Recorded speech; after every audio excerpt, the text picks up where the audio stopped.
Hi friends, welcome to my channel. तो ये to be with you का 13 episode है और अगर अब तक आपने उसके प्रीवियस एपिसोड नहीं देखे हैं तो आई रिक्वेस्ट यू गाइस कि पहले आप इसके प्रीवियस एपिसोड देख लीजिए। एंड हाँ फ्रेंड्स, अगर अब तक आपने मेरे चैनल को सब्सक्राइब नहीं किया है तो आई रिक्वेस्ट यू कि आप मेरे चैनल को भी सब्सक्राइब कर दीजिए। So without wasting any more time, let's start this video. तो फ्रेंड, जैसे कि आपने पिछले एपिसोड पे देखा था कि ओयांग मिया से कहता है कि आज तुमने मुझे बहुत ही अच्छा प्लान बताया जिसकी वजह से मैं तुम्हें तुम्हारी मनपसंद चीज खिलाऊंगा। तभी मिया को उसकी बेस्ट फ्रेंड सीयू का कॉल आ जाता है और वो मिया को कुछ काम बताती है। तो ओयांग मिया से कहती है कि अभी तो मुझे मेरी बेस्ट फ्रेंड का काम करने के लिए जाना पड़ेगा, तो हम किसी और दिन सोचते हैं। तो ओयांग उससे बोलता है कि एक काम करता हूँ ना, मैं भी तुम्हारे साथ आ जाता हूँ और अगर टाइम बचेगा तो हम वहीं से डिनर करने के लिए चले जाएंगे। तो मिया उससे कहती है कि हाँ, तुम्हारा आइडिया तो बहुत अच्छा है, तो चलो फिर। थोड़ी ही देर में जब वो दोनों कार में होते हैं तो ओयांग बहुत ही तेज कार चलाता है जिससे मिया को बहुत ही ज्यादा डर लगता है। तो ओयांग उससे बोलता है कि डरो मत, तुमने ही तो मुझे कहा था कि तुम्हें 20 मिनट पे वहां पहुंचना है। तो मिया उससे कहती है कि हाँ, मैंने ऐसा कहा था, लेकिन फिर भी तुम थोड़ी सेफ्टी से गाड़ी चलाओ। तो उसके बाद ओयांग उससे बोलता है कि वैसे वो कॉल किसका था, तुम्हारी बेस्ट फ्रेंड सीयू का। फिर मिया उससे बोलती है कि तुमको कैसे पता। तो ओयांग उससे बोलता है कि जब से तुम मुझसे मिली हो ना, तब से तुम बस उसी का नाम लेती रहती हो। तो मिया उससे कहती है कि तुमने बिल्कुल सही समझा, वो मेरी बेस्ट फ्रेंड है। तुम्हें पता है, जब भी मुझे फ्रांस में कोई भी दिक्कत आती थी ना, तो वो मेरी हेल्प करने के लिए सबसे पहले पहुंच जाती थी और उसने मुझे मेरी फैमिली की तरह प्यार दिया और कभी भी मुझे अकेला फील नहीं होने दिया। और पहले जब मुझे खाना बनाना नहीं आता था ना, तो उस टाइम पर मैं उससे ही अपना हाथ का खाना बनाकर टेस्ट करवाया करती थी। खाना चाहे कितना भी गंदा क्यों ना बना हो, वो हमेशा मेरी तारीफ करती रहती थी और मुझे और भी अच्छा बनाने के लिए बोलती थी। और तुमको पता है, जो लगेज हम दोनों का एक्सचेंज नहीं हो गया था, वो लगेज भी मुझे उसी ने दिया था क्योंकि मेरा लगेज थोड़ा पुराना हो गया था। सच्ची में सीयू इस दुनिया की सबसे अच्छी लड़की है। थोड़ी ही देर में मिया और ओयांग उसी एड्रेस पर पहुंच जाते हैं जिस एड्रेस पर उसे सीयू ने बुलवाया था। थोड़ी ही देर में मिया सीयू को ढूंढते हुए एक कमरे में जाती है तो वो देखती है कि वहाँ पर सीयू बैठ रखी है। सीयू को देखकर मिया बहुत ज्यादा खुश हो जाती है और उसको गले लगा देती है और उससे कहती है कि तुम यहाँ पर आने वाली थी तो तुमने मुझे पहले क्यों नहीं बताया। तो सीयू उससे बोलती है कि जब मैंने तुमसे फोन में बात की और मैंने देखा कि तुम बहुत ज्यादा उदास हो गई हो, तो मैं अपने आप को कंट्रोल नहीं कर पाई और यहाँ तुमसे मिलने के लिए आ गई। तो मिया कहती है कि तुमने बिल्कुल ठीक किया, अब देखना हम दोनों बहुत ज्यादा मस्ती करेंगे। दूसरी तरफ वे को उसके भाई ने पनिशमेंट दी होती है कि उसको अपने रेस्टोरेंट के सारे बर्तन धोने पड़ेंगे और इसीलिए वे अपने भाई के रेस्टोरेंट में बर्तन धो रही होती है और यही सब करते हुए उसको बहुत ज्यादा गुस्सा आता है। तभी ली तो अपने रेस्टोरेंट के सुपरवाइजर से कहता है कि वो उसकी बहन वे पर नजर रखे और पता करके आए कि वो क्या कर रही है। तो इसीलिए वो लड़की वे के पास जाती है और उससे कहती है कि पूरे दिन भर से तुमसे बर्तन नहीं धोए गए। तो वे उससे बोलती है कि तुम हो कौन जो मुझसे इस तरीके से बात कर रही हो। तो वो लड़की वे से कहती है कि तुम अभी यहाँ पर नई काम कर रही हो ना, इसलिए तुम्हें पता नहीं होगा, but for your kind information मैं इस रेस्टोरेंट की सुपरवाइजर हूँ और ये मेरा काम है कि मैं तुम सभी पर नजर रखूं। तो वे उससे बोलती है कि तुमको पता भी है मैं इस रेस्टोरेंट के मालिक की बहन हूँ और मैं चाहूँ ना तो मैं तुम्हें कल ही इस नौकरी से निकलवा सकती हूँ। तो वो लड़की वे से कहती है कि मुझे अच्छे से पता है कि तुम लीदो की बहन हो और तुम मुझे कल क्यों, मुझे आज ही निकलवा कर दिखा दो, बट मैं तब तक इस जॉब से नहीं निकलूंगी जब तक तुम ये पूरे बर्तन ना धो दो। तो यही सब सुनकर वे को बहुत ज्यादा गुस्सा आता है और वो वहाँ पर से एक प्लेट उठाती है और उसको नीचे फेंक देती है और उसके बाद दोबारा से एक और प्लेट उठाती है और उसको भी नीचे फेंक देती है। वे को ऐसा लगता है कि अगर वो ये हरकत करेगी तो वो सुपरवाइजर उससे डर जाएगी, लेकिन वो सुपरवाइजर बहुत ही ज्यादा स्ट्रिक्ट होती है और वे से कहती है कि हो गया तुम्हारा, तुम्हें ये सब काम करने के लिए सैलरी मिलनी थी ना, अब मैं तुमको बताती हूँ, जितने रुपए की ये प्लेट है ना उतने ही पैसे मैं तुम्हारी सैलरी से काट रही हूँ और अब एक और प्लेट तोड़ने की मत सोचना, वरना तुम्हारे भाई से बोलकर इस बार तुम्हें सैलरी नहीं दूंगी। जल्दी से प्लेट धो, उसके बाद नीचे फ्लोर की सफाई भी करो। तो ये सब सुनकर वे को बहुत ज्यादा गुस्सा आता है और वो चुपचाप दोबारा से काम करने लग जाती है। थोड़ी ही देर में वे जब अपने ऑफिस में काम कर रही होती है तभी उसको लीदो का कॉल आता है। तो उसके बाद वो लीदो का कॉल उठाती है और उससे पूछती है कि क्या हुआ, तुम्हें मुझसे कुछ पूछना है।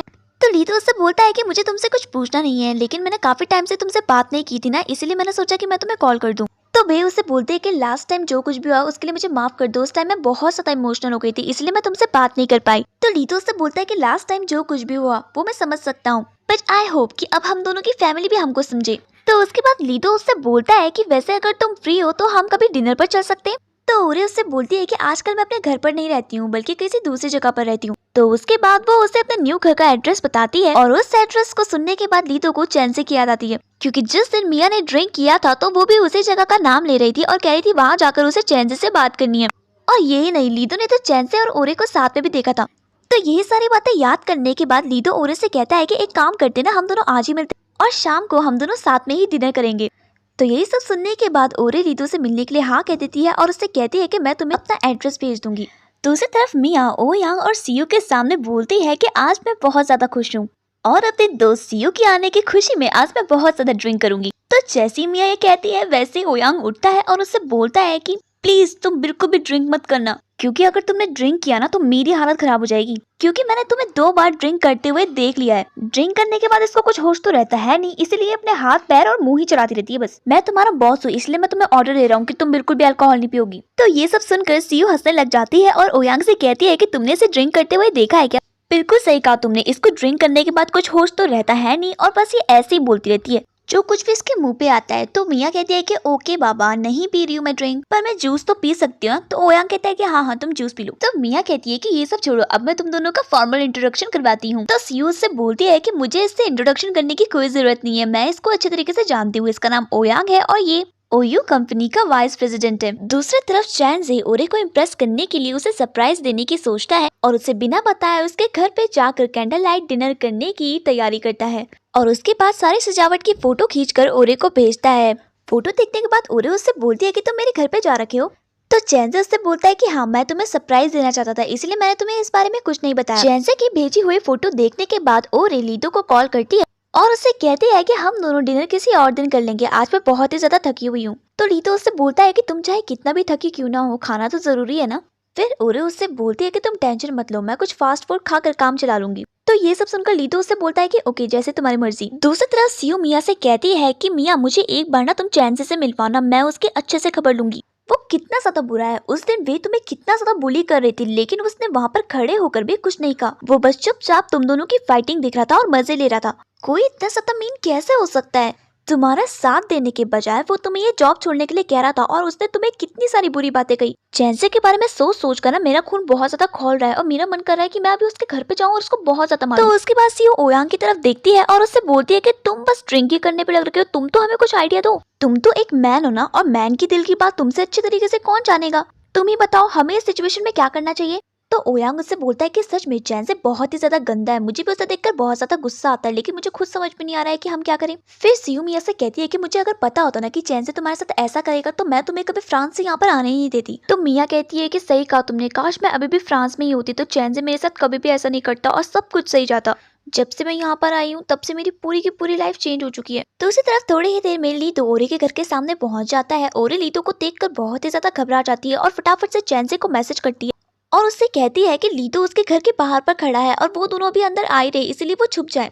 ओरे की बात सुनने के बाद वहाँ पर से चैन से फटाफट से सारा सामान समेटता है और छुप जाता है। थोड़ी ही देर में लीतो ओरे से कहता है कि जब मैं तुमसे फोन में बात कर रहा था ना तो मैं तुम्हारे घर पे पहुंचने वाला था, तो मैंने सोचा जो खाना मैं तुम्हारे लिए लेकर आया हूँ वो तुम्हें दे ही दूं, क्योंकि खाने को इस तरीके से वेस्ट करना अच्छा नहीं है ना, और ये खाना तुम्हारे फास्ट फूड से तो बहुत ही ज्यादा अच्छा है। तो जब वो दोनों इस तरीके से बात कर रहे होते हैं तो ओयांग की मॉम के फ्रेंड उनको देख रहे होते हैं। तो लीतो की बात सुनने के बाद वे उससे बोलती है कि अब आप यहाँ पर तक आ ही गए तो घर के अंदर भी चल लो, और ऐसा ही कहकर वो ओरे के घर के अंदर चले जाते हैं।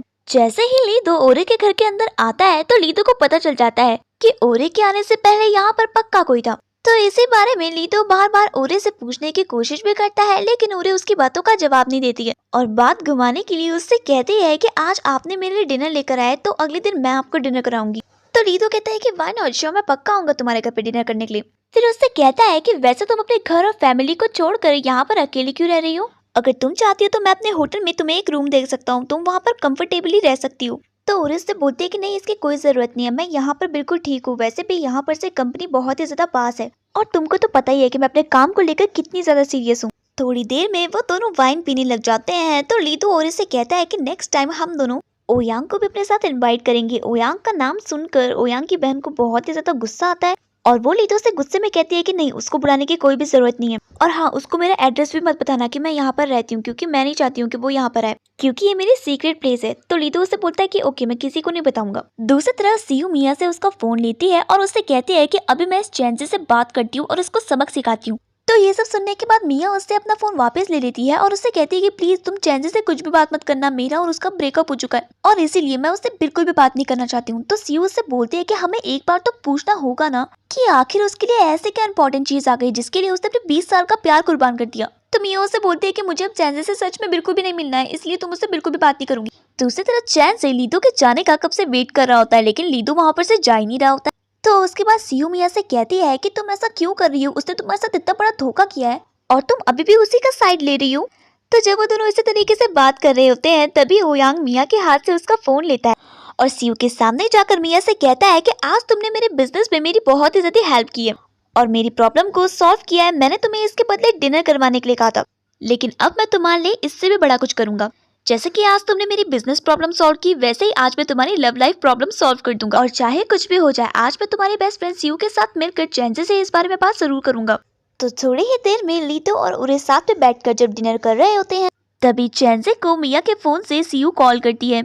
रिंगटोन की आवाज सुनने के बाद चैनजे इतना ज्यादा घबरा जाता है कि उसके हाथ से फोन छूट जाता है और विंडो के रास्ते वो नीचे गिर जाता है। और यही सब देखने के बाद चैनजे बेचारा खिड़की के सामने हताश होकर बैठ जाता है। एक तो लीडो ने उसके कैंडल लाइट डिनर का पूरा प्लान खराब कर दिया था, ऊपर से वो उतने देर से वहाँ पर से जा भी नहीं रहा था। दूसरा, बेचारे का फोन ही विंडो से नीचे गिर गया था। तो जब चैनजे सीयू का कॉल नहीं उठाता है तो सीयू मिया से कहती है कि चैनजे कितना ज्यादा बदतमीज है, ये तो तुम्हारा कॉल ही नहीं उठा रहा है, बट कोई बात नहीं, मैं इसे छोड़ूंगी नहीं। तो ओयांग उससे बोलता है कि तुम ये सब छोड़ो, तुम ना चैनजे को बार बार कॉल ट्राई करते रहो। तो ये सब सुनकर मिया उनसे कहती है कि तुम तो मुझे पक्का मरवा कर ही रहोगे। पर दूसरी बात, जैसे ही सीयू चैनजे को कॉल लगाती है, वैसे ही एक लड़का फोन उठाता है और उनको बताता है कि ये फोन किसी के खिड़की के रास्ते नीचे गिर गया था।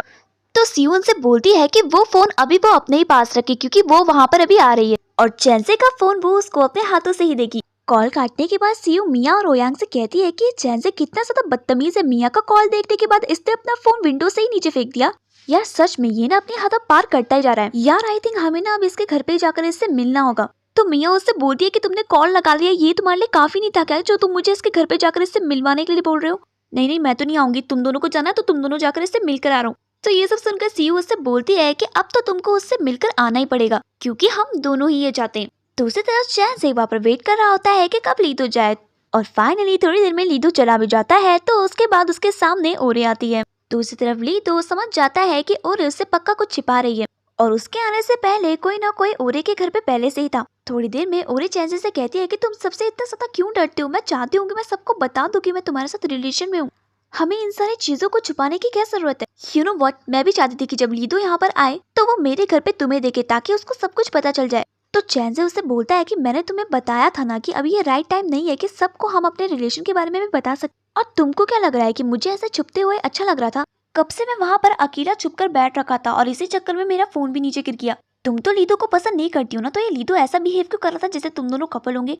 तो ये सब सुनकर ओरे उससे बोलती है कि ये तुम क्या बोल रहे हो, तुम्हारा दिमाग खराब हो गया क्या? तो इस तरीके से वे को गुस्से में देखकर चैनजे अपना गुस्सा शांत करता है और उससे कहता है कि तुम शांत हो जाओ, मैं एक काम करूंगा कि मैं तुमसे कल ही आकर मिलूंगा। और ऐसा कहकर वो वहाँ पर से चला जाता है। दूसरी तरफ ओयांग मिया का हाथ खींचकर उसको चैनजे के घर पे ले जाने के लिए बोलता है, लेकिन मिया उससे बोलती है कि प्लीज मैं तुमसे भीख मांग रही हूँ, मुझे यहाँ पे से जाने दो, मुझे सच्ची में चैनजे से नहीं मिलना है। तो ओयांग उससे बोलता है कि मैं तुम्हारा बॉस हूं ना और ये मेरा ऑर्डर है कि तुम आज चैनजे से मिलकर ही रहोगी। तो मिया एक छोटे बच्चे की तरह जिद करने लग जाती है और कहती है कि चैनजे को देखने से बढ़िया मैं अपनी आंखें ही फोड़ दूं, पर चाहे कुछ भी हो जाए मैं चैनजे से नहीं मिलूंगी, देखो मेरा हाथ छोड़ दो वरना मैं तुम्हारा हाथ काट दूंगी। तो ओयांग उससे बोलता है कि चैनजे कितना ज्यादा बुरा है, तुम्हारा कॉल देखते ही उसने अपना फोन खिड़की से ही नीचे फेंक दिया, अपने फोन की भी परवाह नहीं की। तो तुम्हें जानना नहीं है क्या कि क्या ऐसा रीजन है जिसके पीछे चैनजे इतना ज्यादा पागल हो गया जो वो तुम्हारी शक्ल तक नहीं देखना चाहता है? चलो अगर तुम्हें ये सब नहीं जानना है तो मुझे और सीयू को ये सब जानना है और हम आज पता लगा कर ही रहेंगे कि क्यों उस चैनजे ने तुम्हारे साथ ऐसा किया। तभी वहाँ पर सीयू भी आ जाती है और सीयू उनसे बोलती है कि मैंने चैनजे का फोन ले लिया है, अब चलो हम उसके घर पर चलते हैं। यही सब देखकर मिया रोने लग जाती है और कहती है कि तुम मेरे साथ ऐसा क्यों कर रहे हो, मैंने तुम्हारा क्या बुरा किया है, छोड़ दो मुझे, जाने दो यहाँ पे से। थोड़ी ही देर में चैनजे के दरवाजे पे कोई खटखटाता है और वो मिया नहीं होती है बल्कि होती है ओरे। तो उसके बाद ओरे चैनजे के घर के अंदर जाती है और उसको गले लगा देती है और उससे बोलती है कि आई एम सो सॉरी, मैंने तुम पे गुस्सा किया। बाय द वे आज हमारे रिलेशन को 2 साल कंप्लीट हो गए, इसलिए हैप्पी एनिवर्सरी। तो जब वो दोनों इसी तरीके से मीठी मीठी बातें कर रहे होते हैं तभी ओयांग और सीयू मिया को खींचकर उसके घर के सामने लेकर आते हैं और जोर जोर से चैनजे के घर का दरवाजा खटखटाने लग जाते और कहते हैं कि चैनजे दम है तो दरवाजा खोल के दिखाओ, अंदर छुप कर क्या बैठे हो? तो चैनजे बोलता है कि कौन है? तो ओयांग कहता है कि मैं तुम्हारा बॉस ओयांग। ओयांग का नाम सुनने के बाद ओरे को बहुत ही ज्यादा गुस्सा आता है और वो दरवाजा खोलने जाने वाली होती है, तब तक चैनजे उसको रोक लेता है और उससे कहता है कि तुम दरवाजा नहीं खोल सकती हो क्योंकि बाहर पर ओयांग है। तो ओरे उससे बोलती है कि इसीलिए मैं दरवाजा खोलना चाहती हूँ क्योंकि बाहर पर ओयांग है, ये बस हर जगह मुझे परेशान करने के लिए आ जाता है, पता नहीं इसको मुझसे क्या प्रॉब्लम है। तो चैनजे उससे बोलता है कि इसको तुमसे जो भी प्रॉब्लम हो पर फिलहाल के लिए तुम छुप जाओ क्योंकि मैं नहीं चाहता हूँ कि ओयांग को तुम्हारे और मेरे बारे में पता चले। और ऐसा ही कहकर वो ओरे को अपने कमरे में छुपा देता है। दूसरी तरफ ओयांग और सीयू चैनजे का दरवाजा इतने तेज तेज खटखटा रहे होते हैं कि ऐसा लगता है कि चैनजे का दरवाजा ही वो तोड़ देंगे। मिया उन दोनों को कितना ज्यादा रोकने की कोशिश करती है, लेकिन वो मिया की एक बात भी नहीं सुनते। और सीयू तो जोर जोर से चिल्लाकर चैन से कहने लग जाती है कि चैन से तुम एक नंबर के धोखेबाज हो। धोखेबाज तो क्या, तुम तो देशद्रोही हो। तुम जैसे लड़कों को तो देश पे रहने की परमिशन भी नहीं देनी चाहिए। अगर तुमने दरवाजा नहीं खोला तो कल मैं तुम्हारी कंपनी में चली जाऊंगी और तुम्हारी कंपनी के हर मेंबर को तुम्हारे बैड बिहेवियर के बारे में बताऊंगी। और इस बात को मत भूलो कि तुम्हारे साथ हमारे बॉस भी है, वो तुम्हें अभी के अभी फायर भी कर सकते हैं। तुम दरवाजा खोल रहे हो या हम तोड़ के अंदर आए? तो उसके बाद फाइनली जब चैन से दरवाजा खोलता है तो सीयू उससे बोलती है कि डर गए ना हमारी धमकी से। सीधे सीधे बोल रही हूँ, आज के बाद हमसे पंगा लेने की जरूरत नहीं है। तुम्हें पता नहीं है कि हम कितने ज्यादा खतरनाक लोग हैं। जैसे ही चैन से दरवाजा खोलता है तो सीयू के पीछे मिया जाकर छुप जाती है। सीयू और ओयांग चैनसे के घर में एंट्री तो ऐसे मारते हैं जैसे कि वो घर चैनसे का नहीं होगा बल्कि उन्हीं दोनों का होगा। बट मिया चुपचाप सोफे में आकर भीगी बिल्ली की तरह अपनी आंखें बंद करके बैठ जाती है। तो उसके बाद मिया चैनसे के सामने जाती है और उससे कहती है कि I'm so sorry, मैं यहाँ पर नहीं आना चाहती थी और तुम्हें एम्बेरस भी नहीं करना चाहती थी, लेकिन सीयू को तुमसे कुछ बात करनी थी। तो सीयू कहती है कि मिया ने बिल्कुल सही कहा, मुझे तुमसे बात करनी है, तुम उसको क्या घूर रहे हो। तो उसके बाद चैनसे मिया से कहता है कि मुझे पता है कि ये दोनों तुम्हारे ही कहने पर यहाँ पर आए हैं। तो ओयांग कहता है कि तुम हमेशा मिया को इस तरीके से डराते क्यों रहते हो। मिया को नहीं, सीयू को तुमसे बात करनी है, तुमने ठीक से सुना नहीं क्या। तो उसके बाद चैनसे ओयांग से कहता है कि इस बात का ध्यान रखना कि अभी तुम मेरे बॉस नहीं हो। तो ओयांग कहता है कि किसने कहा मैं यहाँ पर तुम्हारा बॉस बनकर आया हूँ, मैं तो यहाँ पर बस मिया का गुड फ्रेंड बनकर आया हूँ। तो ये सब सुनकर चैनसे ओयांग से कहता है कि आप हम दोनों के ब्रेकअप का रीजन जानने में इतना ज्यादा इंटरेस्ट क्यों रख रहे हो। जितना इंटरेस्ट आप इन चीजों पे रख रहे हो ना, उससे ज्यादा इंटरेस्ट आपको अभी अपने बिजनेस पे रखना चाहिए। कहीं ऐसा ना हो कि लास्ट में तुम अपनी शर्त हार जाओ। तो ओयांग कहता है कि मेरी शर्त की टेंशन लेने की तुमको जरूरत नहीं है और तुम जैसे बेवकूफ इंसान से मुझे बात भी नहीं करनी है। सीयू तुम्हें इससे जो भी क्वेश्चन पूछने हैं ना, तुम जल्दी से पूछ लो, क्योंकि मैं ज्यादा देर तक इसकी शक्ल झेल नहीं पाऊंगा।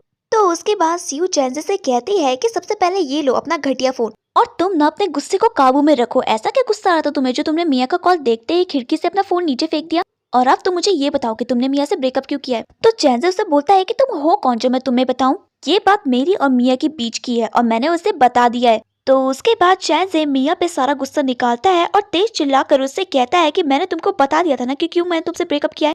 तो ये सब देखकर मिया को बहुत ही ज्यादा गुस्सा आता है और वो उससे बोलती है कि तुम हो कौन जो मुझ पे इस तरीके से चिल्ला रहे हो।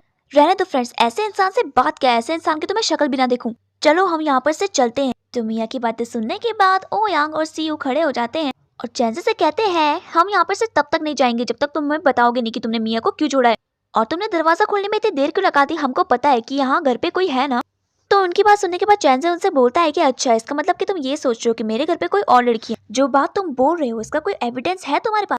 तो चैनसे की बात सुनने के बाद सीयू ओयांग के कंधे पे हाथ डालती है और उससे बोलती है कि दोस्त, इसको एविडेंस चाहिए, हम दोनों अभी के अभी एविडेंस ढूंढ कर आते हैं। और ऐसा ही कहकर वो दोनों चैनसे के घर के अंदर चले जाते हैं। चैनसे उनको रोकने की बहुत कोशिश करता है लेकिन ओयांग उसको धक्का मारता है और अंदर चला जाता है। तो उसके बाद जब वो दोनों इसी तरीके से चैनसे का रूम चेक ही कर रहे होते हैं तभी चैनसे मिया को एक थप्पड़ मार देता है और सीयू जैसे ये आवाज सुनती है वैसे ही वो मिया के सामने जाती है तो वो देखती है कि मिया नीचे गिर रखी और मिया को देखकर वो जोर जोर से चिल्लाने लग जाती है कि ओयांग, चैनसे ने मिया को थप्पड़ मारा। जैसे ही ओयांग ये सुनता है वैसे ही वो सब कुछ छोड़कर चैनसे के सामने जाता है और उसको एक मुक्का मार देता है और वो चैनसे को इतना ज्यादा मारता है कि चैनसे आज के बाद मिया पर क्या किसी पर भी हाथ उठाने से पहले 100 बार सोचता। जब ओयांग चैनसे को मार रहा होता है तो मिया उसे रोकने की बहुत ज्यादा कोशिश करती है लेकिन ओयांग बिल्कुल भी रुकता नहीं है और बस चैनसे को मारता ही रहता है। यही सब देखकर थोड़ी ही देर में ओयांग की बहन पुलिस को बुला देती है और थोड़ी ही देर में पुलिस उन सभी को वहाँ पर से लेकर चली जाती है।